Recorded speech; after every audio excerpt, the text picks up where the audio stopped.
नमस्कार दोस्तों, स्वागत है आपका हिंदी पाठशाला में। आज हम पढ़ेंगे यूजीसी नेट के सिलेबस में लगी हुई कहानी कोसी का घटवार, जिसके लेखक है शेखर जोशी। आइए इस कहानी को पढ़ते हैं।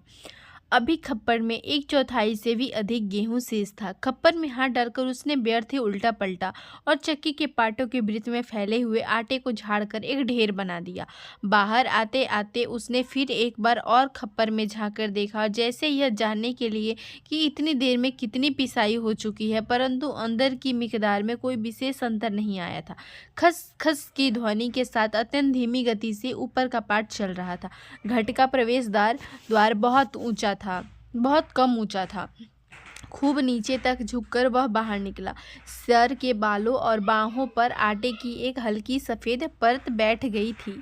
खंभे का सहारा लेकर वह बुदबुदाया, जा रसाला, सुबह से अब तक 10 पंसेरी भी नहीं हुआ। सूरज कहाँ चला गया है? कैसी अनहोनी बात अनहोनी तो है ही।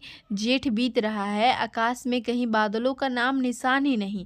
अन्य बरसों अब तक लोगों की धान रुपाई पूरी हो जाती थी, पर इस साल नदी नाले सब सूखे पड़े हैं।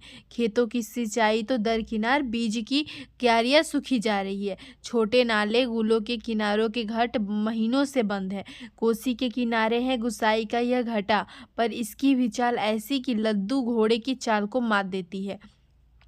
चक्की के निचले खंड में छिछर छिछर की आवाज के साथ पानी को काटती हुई मथानी चल रही है। कितनी धीमी आवाज! अच्छे खाते पीते ग्वालों के घर में दही की मथानी इससे ज्यादा शोर करती है। इसी मथानी का वह शोर होता था कि आदमी को अपनी बात नहीं सुनाई देती, और अब तो भले नदी पार कोई बोले तो यहाँ सुनाई दे जाए। छप छप छप पुरानी फौजी पैंट को घुटनों तक मोड़कर गुस्साई पानी की गूल के अंदर चलने लगा। कहीं कोई सुराख निकास हो तो बंद कर दे, एक बूंद पानी भी बाहर न जाए। बूंद बूंद की कीमत है इन दिनों। प्राय आधा फलांग चलकर वह बांध पर पहुंचा। नदी की पूरी चौड़ाई को घेरकर पानी का बहाव घाट की गुल की ओर मोड़ दिया गया था। किनारे की मिट्टी घास लेकर उसने बांध में 1-2 स्थान पर निकास बंद किया और फिर गुल के किनारे किनारे चलकर घाट पर आ गया। अंदर जाकर उसने फिर पाटों के वृत्त में फैले हुए आटे को बुहार कर ढेरी में मिला दिया। खप्पर में अभी थोड़ा बहुत गेहूं शेष था। वह उठकर बाहर आया। दूर रास्ते पर एक आदमी सर पर पिसान रखे उसकी ओर जा रहा था। गुसाई ने उसकी सुविधा का ख्याल कर वहीं से आवाज दे दी, है हो, यहाँ लंबर देर में आएगा। 2 दिन का पिसान अभी जमा है। ऊपर उमेद सिंह के घट में देख लो। उमेद सिंह का नाम नोट कीजिएगा, पात्र का नाम नोट करते जाइएगा, ठीक है। उस व्यक्ति ने मुड़ने से पहले एक बार और प्रयत्न किया। खूब ऊंचे स्वर में पुकार कर वह बोला, जरूरी है जी, पहले हमारा नंबर नहीं लगा दोगे? गुसाई होठों ही होठों में मुस्कुराया। रसाला कैसे खींचता है, जैसे घट की आवाज इतनी हो कि मैं सुन न सकूं। कुछ कम ऊंची आवाज में उसने हाथ हिलाकर उत्तर दिया, यहाँ जरूरी का भी बाप रखा है जी, तुम ऊपर चले जाओ। वह आदमी लौट गया। मीहल की छांव में बैठकर गुसाई ने लकड़ी के जलते कुंदे को खोदकर चिलम सुलगाई और गुड़ गुड़ करता धुआं उड़ाता रहा। खस्सर खस्सर चक्की का पाट चल रहा था। किट किट किट किट खप्पर से दाने गिराने वाली चिड़िया पाट पर टकरा रही थी। छिछर छिछर की आवाज के साथ मथानी पानी को काट रही थी, और कहीं कोई आवाज नहीं। कोसी के बहाव में भी कोई ध्वनि नहीं। रेती पाथरों के बीच में टकने टकने पत्थर भी अपने सर उठाए आकाश को निहार रहे थे। दोपहरी ढलने पर भी इतनी तेज धूप, कहीं चिड़ैया भी नहीं बोलती, किसी प्राणी का प्रिय अप्रिय स्वर नहीं। सूखी नदी के किनारे बैठा गुसाई सोचने लगा, क्यों उस व्यक्ति को लौटा दिया? लौट तो वह जाता ही घट के अंदर टच पड़े निशान के पिसान के थैलों को देखकर 2-4 क्षण की बातचीत का आसरा ही होता। कभी कभी गुसाई को यह अकेलापन काटने लगता है। सूखी नदी के किनारे यह अकेलापन नहीं, जिंदगी भर साथ देने के लिए जो अकेलापन उसके द्वार पर धरना देकर बैठ गया है, वही जिसे अपना कह सके। ऐसे किसी प्राणी का स्वर उसके लिए नहीं, पालतू कुत्ते बिल्ली का स्वर भी नहीं। क्या ठिकाना है ऐसे मालिक है जिसका घर द्वार नहीं, बीवी बच्चे नहीं, खाने पीने का ठिकाना नहीं। घुटनों तक उठी हुई पुरानी फौजी पैंट के मोड़ को गुसाई ने खोला। गुल में चलते हुए थोड़ा भाग भीग गया था, पर इस गर्मी में उसे भीगी पैंट की यह शीतलता अच्छी लगी। पैंट के सलवटों को ठीक करते करते गुसाई ने हुक्के की नली से मुंह हटाया। उसके होठों में बाएं कोने पर हल्की सी मुस्कान उभर भर आई। बीती बातों की याद गुसाई सोचने लगा, इसी पैंट की बदौलत यह अकेलापन उसे मिला है। नहीं, याद करने को मन नहीं करता। पुरानी बहुत पुरानी बातें वह भूल गया है, पर हवलदार साहब की पैंट की बात उसे नहीं भूलती। ऐसी ही फौजी पैंट पहनकर हवलदार धर्म सिंह आया था, लॉन्ड्री की धूली नोकदार क्रीज वाली पैंट। वैसी ही पैंट पहनने की महत्वाकांक्षा लेकर गुसाई फौज में गया था, पर फौज से लौटा तो पैंट के साथ साथ जिंदगी का अकेलापन भी उसके साथ आ गया। पैंट के साथ और भी कितनी स्मृतियां संबद्ध है। उस बार छुट्टियों की बात, कौन महीना? हाँ, बैसाख ही था। सर पर क्रास खुखरी की क्रेस्ट वाली काली किस्ती नुमा टोपी को तिरछा रखकर फौजी वर्दी वह पहली बार एनुअल लीव पर घर गया तो चिड़ बन की आग की तरह खबर इधर उधर फैल गई थी। बच्चे बूढ़े सभी उससे मिलने आए थे। चाचा का गोठ एकदम भर गया था, ठसाठस। बिस्तर की नहीं, एकदम साफ जगमग लाल नीली धरियों वाली दरी आंगन में बिछानी पड़ी थी लोगों को बैठा बिठाने के लिए। खूब याद है, आंगन का गोबर दरी में लग गया था। बच्चे बूढ़े सभी आए थे। सिर्फ चना गुड़ या हल्द्वानी के तंबाकू का लोभ ही नहीं था, कल के शर्मीले गुसाई को इस नए रूप में देखने का कौतूहल भी था। पर गुसाई की आंखें उस भीड़ में जिसे खोज रही थी वह वहां नहीं थी। नाला पार के अपने गांव से भैंस के कटिया को खोजने के बहाने दूसरे दिन लक्ष्मा आई थी, पर गुसाई उस दिन उससे मिल न सका। गांव के छोकरे ही गुसाई की जान को बवाल हो गए थे। बुढ़े नरसिंह प्रधान उन दिनों ठीक ही कहते थे, आजकल गुसाई को देखकर सुबनिया का लड़का भी अपनी फटी घेर की टोपी को तिरछी पहनने लगा है। दिन रात बिल्ली के बच्चों की तरह छोकरे उसके पीछे लगे रहते थे, सिगरेट बीड़ी या गपशप के लोभ में।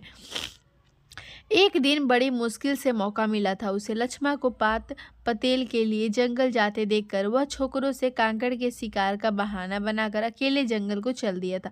गांव की सीमा से बहुत दूर काफल के पेड़ के नीचे गुसाई के घुटने पर सर रखकर लेटी लेटी लक्ष्मा काफल खा रही थी।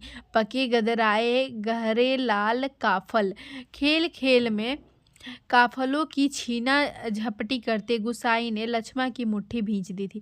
टप टप काफलों का गाढ़ा लाल रस उसकी पैंट पर गिर गया था। लक्ष्मा ने कहा था, इसे यहीं रख जाना, मेरी पूरी बाह की कुर्ती इसमें से निकल आएगी। वह खिलखिलाकर अपनी बात पर स्वयं ही हंस देती थी। पुरानी बात, क्या कहा था गुसाई ने? याद नहीं पड़ता। तेरे लिए मखमल की कुर्ती ला दूंगा मेरी सुआ, या कुछ ऐसा ही। पर लक्ष्मा को मखमल की कुर्ती किसने पहनाई होगी? पहाड़ी पार के रमुआ ने, जो तूरी निशान लेकर उसे ब्याहने आया था।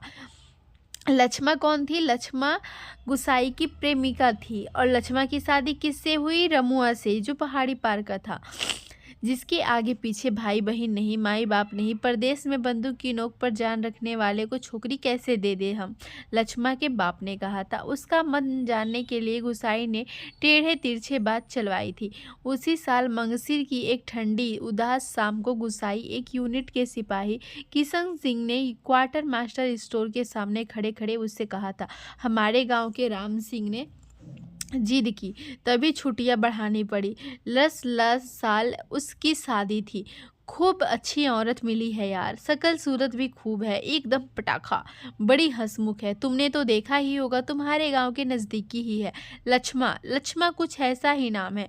गुसाई को याद नहीं पड़ता कौन सा बहाना बनाकर वह किशन सिंह के पास से चला आया था। रमडे थे उस दिन।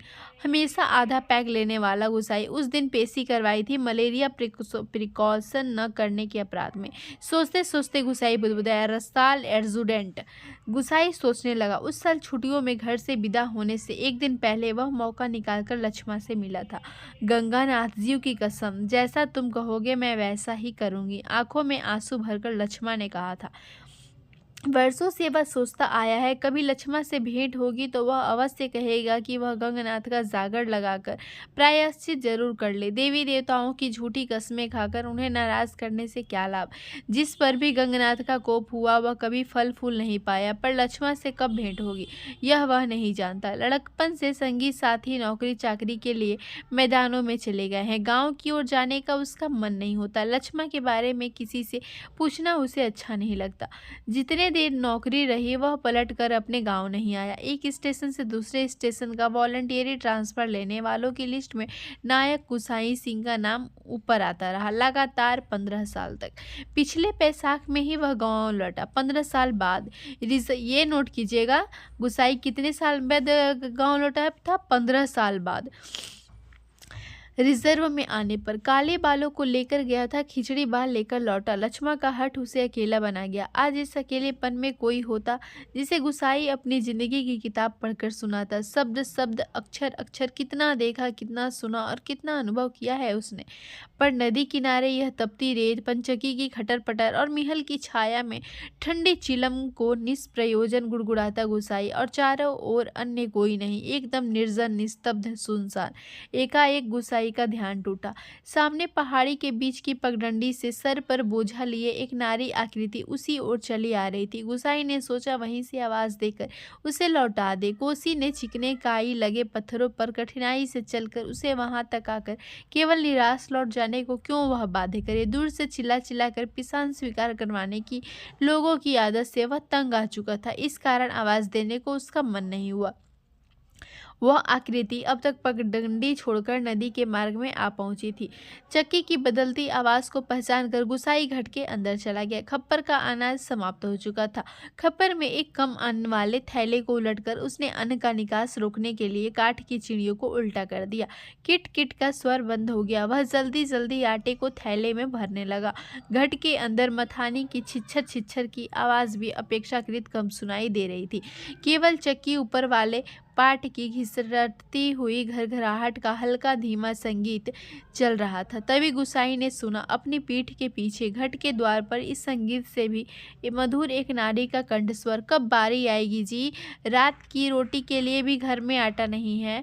सर पर पिसान रखे एक स्त्री उससे यह पूछ रही थी। गुसाई को उसका स्वर परिचित सा लगा। चौंक कर उसने पीछे मुड़कर देखा। कपड़े में पिसान ढीला बंधा होने के कारण बोझ का एक सिरा उसके मुंह के आगे आ गया था। गुसाई उसे ठीक से देखने नहीं पाया, लेकिन तब भी उसका मन जैसे आशंकित हो उठा। अपनी शंका का समाधान करने के लिए वह बाहर आने को मुड़ा, लेकिन तभी फिर अंदर जाकर पिसान के थैलों को इधर उधर रखने लगा। काठ की चिड़िया किट किट बोल रही थी और उसी गति के साथ गुसाई को अपने हृदय की धड़कन का आभास हो रहा था।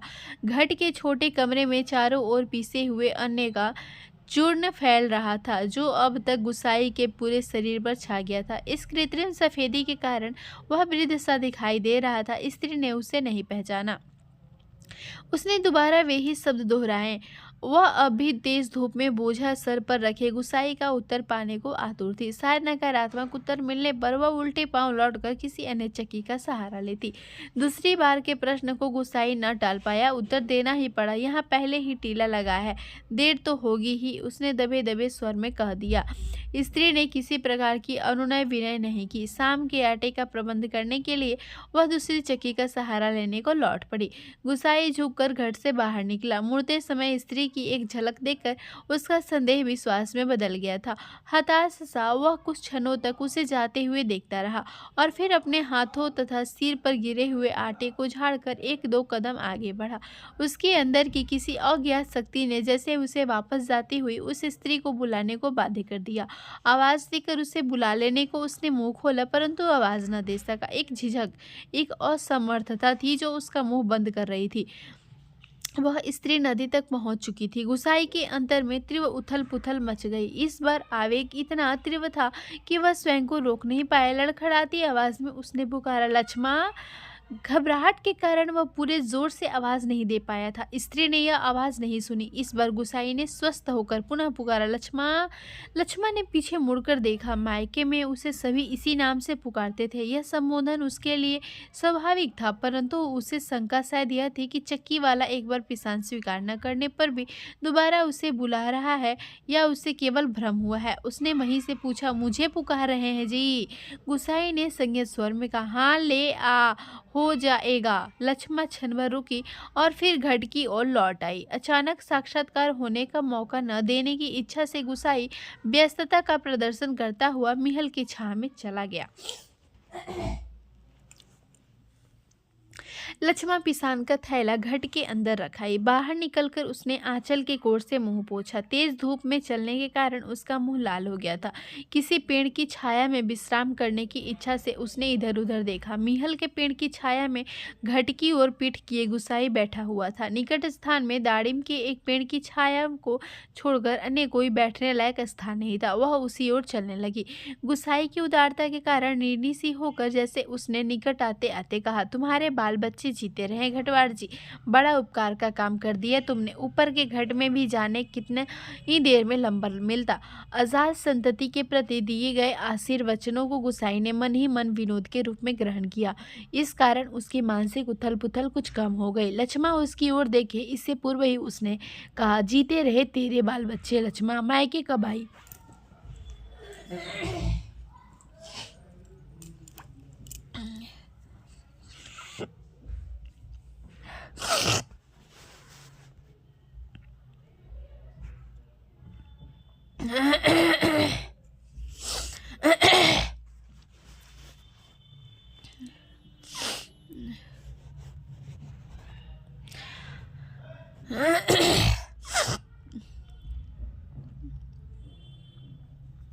आजाद संतति के प्रति दिए गए आशीर्वचनों को गुसाई ने मन ही मन विनोद के रूप में ग्रहण किया। इस कारण उसकी मानसिक उथल पुथल कुछ कम हो गई। लक्ष्मा उसकी ओर देखे इससे पूर्व ही उसने कहा, जीते रहे तेरे बाल बच्चे लक्ष्मा, मायके कब आई। गुसाई ने अंतर में घुमड़ती आंधी को रोककर यह प्रश्न इतने संगीत स्वर में किया जैसे वह भी अन्य 10 आदमियों की तरह लक्ष्मा के लिए एक साधारण व्यक्ति हो। दाड़िम की छाया में पात पतेल झाड़ कर बैठते लक्ष्मा ने संकित दृष्टि से गुसाई की ओर देखा। कोसी की सूखी धार अचानक जल प्लावित होकर बहने लगती तो भी लक्ष्मा को इतना आश्चर्य न होता जितना अपने स्थान से केवल 4 कदम की दूरी पर गुसाई को इस रूप में देखने पर हुआ। विस्मय से आंखें फाड़कर वह उसे देखे जा रही थी, जैसे अब भी उसे विश्वास न हो रहा हो कि जो व्यक्ति उसके सम्मुख बैठा हो है वह उसका पूर्व परिचित गुसाई ही है। तुम जाने लक्ष्मा क्या कहना चाहती थी, ये शब्द उसके कंठ में ही रह गए। हाँ, पिछले साल पलटन से वापस से लौट आया था, वक्त काटने के लिए घट लगवा लिया। गुसाई ने ही पूछा, बाल बच्चे ठीक हैं। आंखें जमीन पर टिकाए गर्दन हिलाकर संकेत से ही उसने बच्चों की कुशलता की सूचना दे दी। जमीन पर गिरे एक दाड़िम के फूल को हाथ में लेकर लक्ष्मा उसकी पंखुड़ियों को एक एक कर निरुद्देश्य से तोड़ने लगी और गुसाई पतली सींग लेकर आग को कुरेदता रहा। बातों का क्रम बनाए रखने के लिए गुसाई ने पूछा, तू अभी और कितने दिन मायके ठहरने वाली है।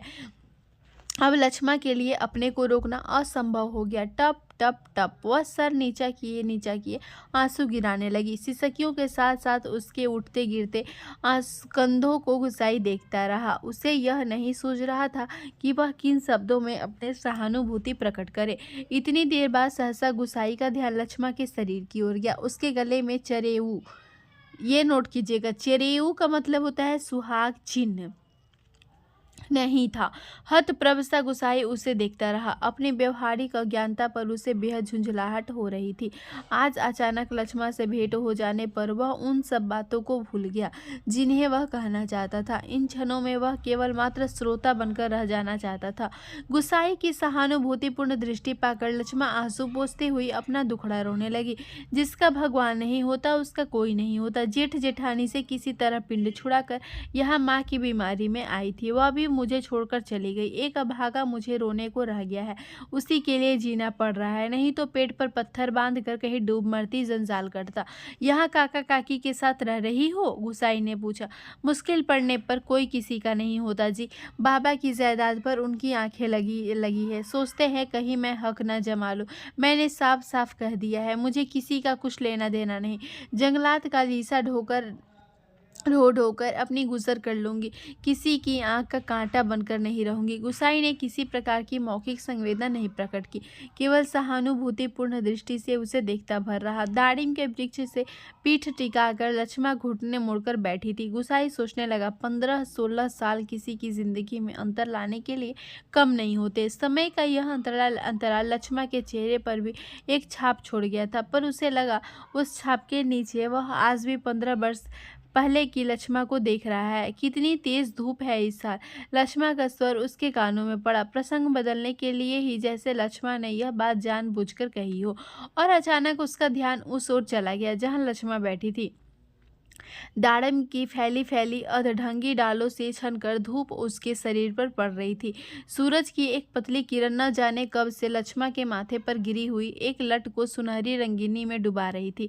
गुसाई एकटक उसे देखता रहा। दोपहर तो बीत चुकी होगी, लक्ष्मा ने प्रश्न किया तो गुसाई का ध्यान टूटा। हाँ, अब तो 2 बजने वाले होंगे, उसने कहा। उधर धूप लग रही हो तो इधर आजा छांव में, कहता हुआ गुसाई एक जम्हाई लेकर अपने स्थान से उठ गया। नहीं, यही ठीक है, कहकर लक्ष्मा ने गुसाई की ओर देखा, लेकिन वह अपनी बात कहने के साथ ही साथ दूसरी ओर देखने लगा था। घट में कुछ देर पहले डाला हुआ पिसान समाप्ति पर था। नंबर पर रखे हुए पिसान की जगह उसने जाकर जल्दी जल्दी लक्ष्मा का अनाज खप्पर में खाली कर दिया। धीरे धीरे चलकर गुसाई गुल के किनारे तक गया। अपनी अंजुली से भर भर कर उसने पानी पिया और फिर पास ही एक बंजर घट के अंदर जाकर पीतल और अल्मुनियम के कुछ बर्तन लेकर आग के निकट लौट आया।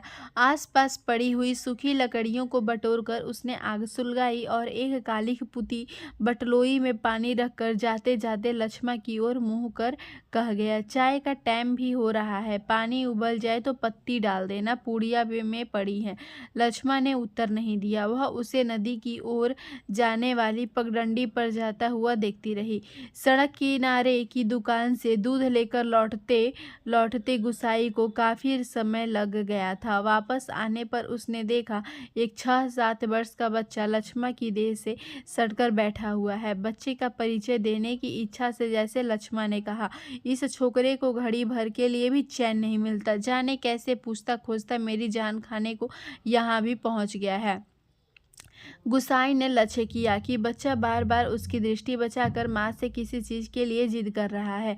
एक बार झुंझलाकर लक्ष्मा ने उसे झिड़क दिया, चुप रह, अभी लौटकर घर जाएंगे, इतनी देर से मैं क्यों मरा जा रहा है। चाय के पानी में दूध डालकर गुसाई फिर उसी बंजर घाट में गया। एक थाली में आटा लेकर वह गुल के किनारे बैठा बैठा उसे गूंथने लगा। मीहल के पेड़ की ओर आते समय उसने साथ में 2-1 बर्तन और ले लिए। लक्ष्मा ने बटलोई में दूध चीनी डालकर चाय तैयार कर दी थी। एक गिलास, एक एनेमल का मग और एक अल्मुनियम के मैस्टिन में गुसाई ने चाय डालकर आपस में बांट ली और पत्थरों से बने बेढंगे चूल्हे के पास बैठकर रोटियां बनाने का उपक्रम करने लगा। हाथ का चाय का गिलास जमीन पर टिकाकर लक्ष्मा उठी। आटे की थैली अपनी ओर खिसकाकर उसने स्वयं रोटी पका देने की इच्छा ऐसे स्वर में प्रकट की कि गुसाई ना न कह सका। वह खड़ा खड़ा उसे रोटी पकाते हुए देखता रहा। गोल गोल डिबिया सरीखी रोटियां चूल्हे में खिलने लगी। बरसों बाद गुसाई ने ऐसी रोटियां देखी थी जो अनिश्चित आकार की फौजी लंगर की चपातियों या स्वयं उसके हाथ से बनी बेडौल रोटियों से एकदम भिन्न थी। आटे की लोई बनाते समय लक्ष्मा के छोटे छोटे हाथ बड़ी तेजी से घूम रहे थे। कलाई में पहने हुए चांदी के कड़े जब कभी आपस में टकरा जाते तो खन खन का एक अत्यंत मधुर स्वर निकलता। चक्की के पाट पर टकराने वाली काठ की चिड़ियों का स्वर कितना नीरस हो सकता है, यह गुसाई ने आज पहली बार अनुभव किया। किसी काम से वह बंजर घाट की ओर गया और बड़ी देर तक खाली बर्तन डिब्बों को उठाता रखता रहा। वह लौट कर आया तो लक्ष्मा रोटी बनाकर बर्तनों को समेट चुकी थी और अब आटे में सने हाथों को धो रही थी। गुसाई ने बच्चे की ओर देखा। वह दोनों हाथ में चाय का मग थामे टकटकी लगाकर गुसाई को देखे जा रहा था। लक्ष्मा ने आग्रह के स्वर में कहा, चाय के साथ खानी हो तो खा लो, फिर ठंडी हो जाएगी, मैं तो अपने टाइम से ही खाऊंगा। यह तो बच्चे के लिए स्पष्ट कहने में उसे झिझक महसूस हो रही थी, जैसे बच्चे के संबंध में चिंतित होने की उसकी चेष्टा अनधिकार हो। न जी, वह तो अभी घर से खाकर ही आ रहा है, मैं रोटियां बनाकर आई थी। अत्यंत संकोच के साथ लक्ष्मा ने आपत्ति प्रकट की। यो कहती है, कहाँ थी रखी थी रोटियां घर में। बच्चे ने रुआसी आवाज में वास्तविक व्यक्ति की बातें सुन रहा था और रोटियों को देखकर उसका संयम ढीला पड़ गया था। चुप, आंखें तरेड़कर लक्ष्मा ने उसे डांट दिया। बच्चे के इस कथन से उसकी स्थिति हास्यास्पद हो गई थी। इस कारण लज्जा से उसका मुख आरक्त हो उठा। बच्चा है, भूख लग आई होगी, डांटने से क्या फायदा। गुसाई ने बच्चे का पक्ष लेकर 2 रोटियां उसकी ओर बढ़ा दी, परंतु मान की अनुमति के बिना उन्हें स्वीकारने का साहस बच्चे को नहीं हो रहा था। वह ललचाई दृष्टि से कभी रोटियों की ओर कभी माँ की ओर देख लेता था। गुसाई के बार बार आग्रह करने पर भी बच्चा रोटियां लेने में संकोच करता रहा तो लक्ष्मा ने उसे झिड़क दिया, मर, अब ले क्यों नहीं लेता, जहाँ जाएगा वहीं अपने लक्षण दिखाएगा। इससे पहले कि बच्चा रोना शुरू कर दे, गुसाई ने रोटियों के ऊपर एक टुकड़ा गुड़ का रखकर बच्चे के हाथों में दिया। भरी भरी आंखों से इस अनोखे मित्र को देखकर बच्चा चुपचाप रोटी खाने लगा और गुसाई कौतुकपूर्ण दृष्टि से उसके हिलते हुए होठों को देखता रहा। इस छोटे से प्रसंग के कारण वातावरण में एक तनाव सा आ गया था, जिसे गुसाई और लक्ष्मण दोनों ही अनुभव कर रहे थे। स्वयं भी एक रोटी को चाय में डुबोकर खाते खाते गुसाई ने जैसे इस तनाव को कम करने की कोशिश में ही मुस्कुराकर कहा, लोग ठीक ही कहते हैं, औरत के हाथों की बनी रोटियों में स्वाद ही दूसरा होता है। लक्ष्मण ने करुण दृष्टि से उसकी ओर देखा। गुसाई हो होकर खोखली हंसी हंस रहा था। कुछ साग सब्जी होती तो बेचारा एक आधी रोटी और खा लेता। गुसाई ने बच्चे की ओर देखकर अपनी व्यवस्था प्रकट की। ऐसे ही खाने पीने वाले की तकदीर लेकर पैदा हुआ होता तो मेरे भाग क्यों पड़ता। 2 दिन से घर में तेल नमक नहीं है। आज थोड़े पैसे मिले हैं, आज ले जाऊंगी कुछ सौदा। हाथ से अपनी जेब टटोलते हुए गुसाई ने संकोचपूर्ण स्वर में कहा, लक्ष्मण। लक्ष्मण ने जिज्ञासा से उसकी ओर देखा। गुसाई ने जेब से एक नोट निकालकर उसकी ओर बढ़ाते हुए कहा, ले, काम चलाने के लिए यह रख ले, मेरे पास अभी और है। परसों दफ्तर से मनी ऑर्डर आया था। नहीं नहीं जी, काम तो चल ही रहा है, मैं इस मतलब से थोड़े ही कह रही थी, यह तो बात चली थी तो मैंने कहा, कहकर लक्ष्मण ने सहायता लेने से इनकार कर दिया। गुसाई को लक्ष्मण का यह व्यवहार अच्छा नहीं लगा। रूखी आवाज़ में वह बोला, दुख तकलीफ के वक्त ही आदमी आदमी के काम नहीं आया तो बेकार है। रसाला कितना कमाया, कितना फूंका हमने इस जिंदगी में, है कोई हिसाब? पर क्या फ़ायदा, किसी के काम नहीं आया, इसमें एहसान की क्या बात है। पैसा तो मिट्टी है रसाला, किसी के काम नहीं आए तो मिट्टी, एकदम मिट्टी। परंतु गुस्साई के इस तर्क के बावजूद वे लक्ष्मण अड़ी रही। बच्चे के सर पर हाथ फेरते हुए उसने दार्शनिक गंभीरता से कहा, गंगनाथ दाहिने रहें तो भले बुरे दिन निभ ही जाते हैं जी। पेट का क्या है, घट घट के खप्पर की तरह है, जितना डालो कम हो जाए। अपने पर आए प्रेम से हंस बोल दे तो वह बहुत है दिन काटने के लिए। गुसाई ने गौर से लक्ष्मण के मुख की ओर देखा। बरसों पहले उठे हुए ज्वार और तूफान का वहाँ कोई चिन्ह शेष नहीं था। अब वह सागर जैसे सीमाओं में बंद कर शांत हो चुका था। रुपया लेने के लिए लक्ष्मण से अधिक आग्रह करने का उसका साहस नहीं हुआ, पर गहरे असंतोष के कारण बुझा बुझा सा वह धीमी चाल से चलकर वहाँ से हट गया। सहसा उसकी चाल तेज हो गई और घट के अंदर जाकर उसने एक बार संकित दृष्टि से बाहर की ओर देखा।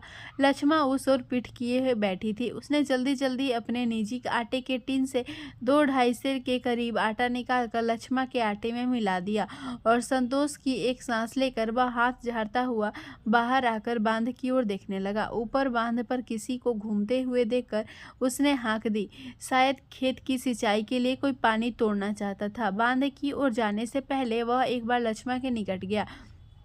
पिसान पीस जाने की सोचना उसे देखकर वापस लौटते हुए फिर ठिठक कर खड़ा हो गया। मन की बात कहने में जैसे उसे झिझक हो रही हो। अटक अटक कर वह बोला, लक्ष्मण। लक्ष्मण ने सिर उठाकर उसकी ओर देखा। गुसाई को चुपचाप अपनी ओर आते देखते हुए पाकर उसे संकोच होने लगा। वह न जाने क्या कहना चाहता है। इस बात की आशंका से उसके मुंह का रंग अचानक फीका होने लगा। पर गुसाई ने झिझकते हुए केवल इतना ही कहा, कभी 4 पैसे जुड़ जाए तो गंगनाथ का जागर लगाकर भूल चूल की माफी मांग लेना। पुत परिवार वालों को देवी देवता के कोप से बचा रहना चाहिए। लक्ष्मण की बातें सुनने के लिए वह नहीं रुका। पानी तोड़ने वाले खेतिहार से झगड़ा निपटाकर कुछ देर के बाद लौटते हुए उसने देखा सामने वाले पहाड़ की पगडंडी पर सर पर आटा लिए लक्ष्मण अपने बच्चे के साथ धीरे धीरे चली जा रही थी। वह उन्हें पहाड़ी के मोड़ तक पहुंचने तक टकरी बांधे देखता रहा। घट के अंदर काठ की चिड़िया अभी किटकिट आवाज कर रही थी। चक्की का पाट खिसर खिसर चल रहा था और मथाने की पानी काटने की आवाज आ रही थी और कहीं कोई स्वर नहीं। सब सुनसान निस्तब्ध। अगर आपको ये कहानी पसंद आए तो चैनल को लाइक शेयर और सब्सक्राइब जरूर करें। धन्यवाद।